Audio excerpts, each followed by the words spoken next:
हनुमान जी की कहानी। हनुमान जी भगवान श्री राम के परम भक्त माने जाते हैं। हनुमान जी में अतुलित बल था। वे भगवान शिव के 11वें रुद्र अवतार माने जाते हैं। उनके पिता का नाम वानर राज केसरी और माता का नाम अंजना था। हनुमान जी बच्चों में सबसे लोकप्रिय देवता माने जाते हैं।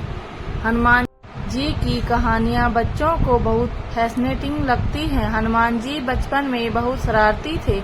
उनके पास बचपन से ही असीम शक्तियाँ थीं। एक बार हनुमान जी को भूख लगी तो उन्होंने आसमान में चमकते सूर्य को फल समझ लिया। वह अपनी शक्ति से उड़कर सूर्य के पास पहुंच गए और उन्होंने पकड़कर सूर्य देव को अपने मुंह में रख लिया। हनुमान जी के ऐसा करने से चारों ओर अंधेरा हो गया। जब इंद्रदेव को पता चला तो उन्होंने हनुमान जी की ठोड़ी पर प्रहार किया। इंद्रदेव के प्रहार से हनुमान जी बेहोश हो गए। इंद्रदेव द्वारा हनुमान जी को मारने के कारण पवन देव को क्रोधित हो गए। वह हनुमान जी को लेकर एक गुफा में चले गए और उन्होंने हवा का संचार रोक दिया, जिससे सभी प्राणी बिना हवा के तड़पने लगे।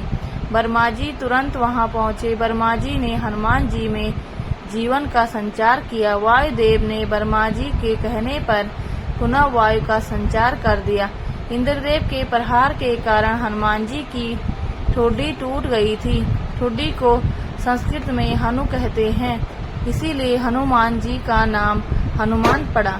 हनुमान जी को सभी देवताओं ने वरदान दिया था, जिससे हनुमान जी के पास असीम शक्तियां हो गई। हनुमान जी के पास अद्भुत शक्तियां थी। वह बचपन में बहुत ही शरारती थे। सभी ऋषि मुनियों को बहुत तंग करते। किसी का सामान उठाकर फेंक देते तो किसी का सामान नदी में बहा देते।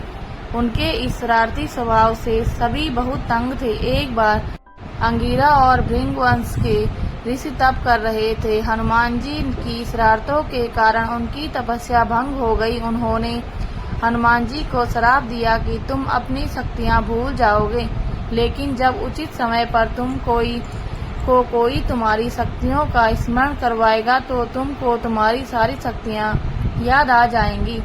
हनुमान जी को उनकी शक्तियों का स्मरण जामवंत जी ने तब करवाया था, जब सीता माता की खोज करने समुद्र लांघकर लंका जाना था। जामवंत जी हनुमान जी को उनकी शक्तियां याद करवाते।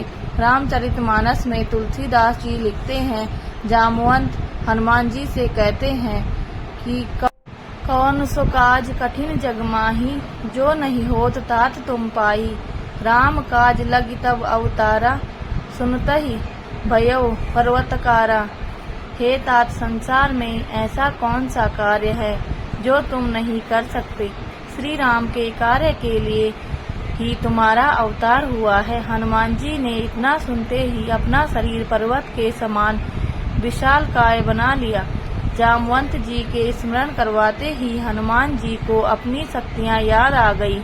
हनुमान जी की इस कहानी से सीख मिलती है कि कई बार हमें हमारा क्या सामर्थ्य है हम नहीं जानते, लेकिन अगर कोई अच्छा शिक्षक मिल जाए तो हम अपना बेस्ट दे सकते हैं। हनुमान जी जब सीता माता की खोज के लिए समुद्र लांघकर लंका जा रहे थे तो देवताओं ने सुरसा नाम की नाग माता को हनुमान जी की परीक्षा लेने भेजा। वे जानना चाहते थे कि क्या यह बानर रावण जैसे बलशाली राक्षस का सामना कर पाएगा। सुरसा हनुमान जी को देखकर कहने लगी कि आज देवताओं ने मुझे बहुत अच्छा भोजन दिया है, मैं तुम्हें खाऊंगी। हनुमान जी ने कहा, मैं अपने प्रभु श्री राम के कार्य के लिए सीता माता को खोजने जा रहा हूँ। आप आज मुझे जाने दें। जैसे ही मैं देवी सीता को खोज लूँगा और उसकी खबर श्री राम को दे दूंगा, तब आप मुझे खा लेना। सुरसा ने हनुमान जी की बात नहीं मानी। वह कहने लगी कि मुझे ब्रह्मा जी से वरदान प्राप्त है कि मेरे मार्ग से मेरे मुंह से निकले बिना कोई नहीं जा सकता। उसने हनुमान जी को खाने के लिए अपना मुंह बहुत बड़ा कर लिया। हनुमान जी ने जब सुरसा को ऐसा करते देखा तो उन्होंने अपना शरीर दुगुना कर लिया। यह देख सुरसा ने अपना मुंह और बड़ा कर लिया।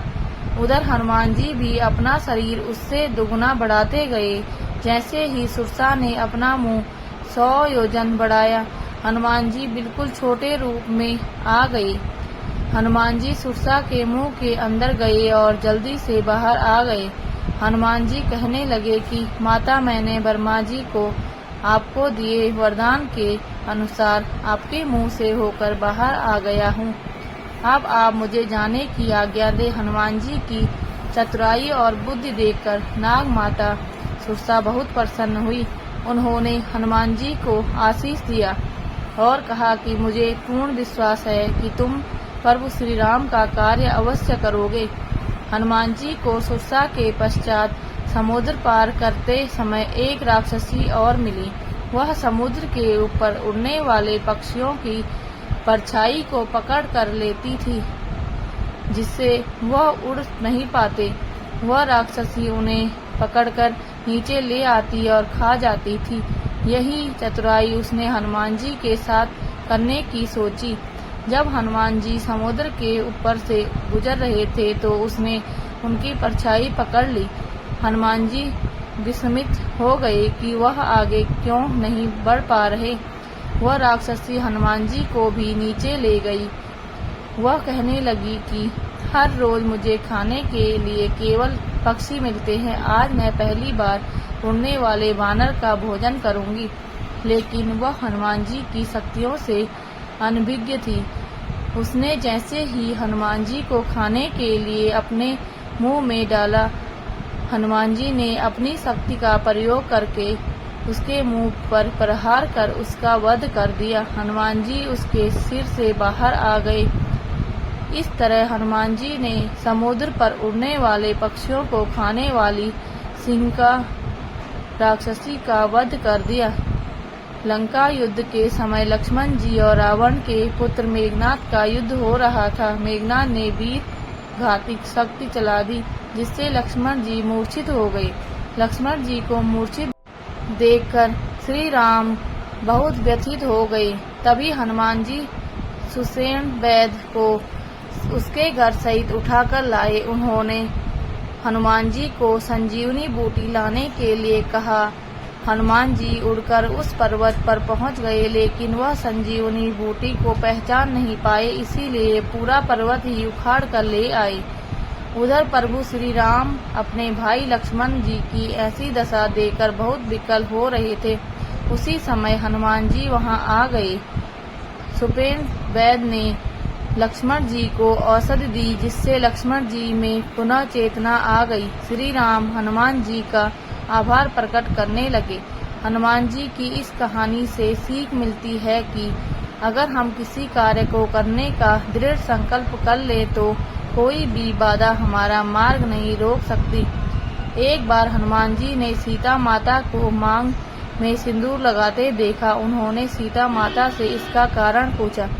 सीता माता कहने लगी कि हनुमान, हमारे शास्त्रों में कहा गया है कि जो स्त्री मांग में सिंदूर लगाती है उसके पति की दीर्घ आयु होती है। श्री राम की लंबी आयु की कामना से मैं मांग में सिंदूर लगाती हूँ। हनुमान जी मन में विचार करने लगे कि यह तो बहुत बढ़िया बात है। हनुमान जी पूरे शरीर पर सिंदूर लगाकर श्री राम के दरबार में आ गए। सभी दरबारी उनको देखकर हंसने लगे। श्री राम ने पूछा कि हनुमान, तुमने अपने पूरे शरीर पर सिंदूर क्यों लगाया है? हनुमान जी कहने लगे कि प्रभु, सीता माता ने मुझे बताया था कि उनके मांग में सिंदूर लगाने से आपकी दीर्घायु होगी। मैंने सोचा कि अगर मांग में सिंदूर लगाने से आपकी आयु बढ़ती है तो क्यों न मैं अपने पूरे शरीर पर ही सिंदूर लगा लूं, ताकि प्रभु आप अमर हो जाएं।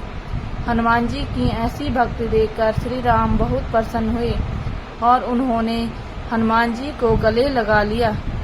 दोस्तों, यदि आपको हमारी कहानी अच्छी लगी हो तो प्लीज़ लाइक, कमेंट, शेयर और सब्सक्राइब जरूर करें। धन्यवाद।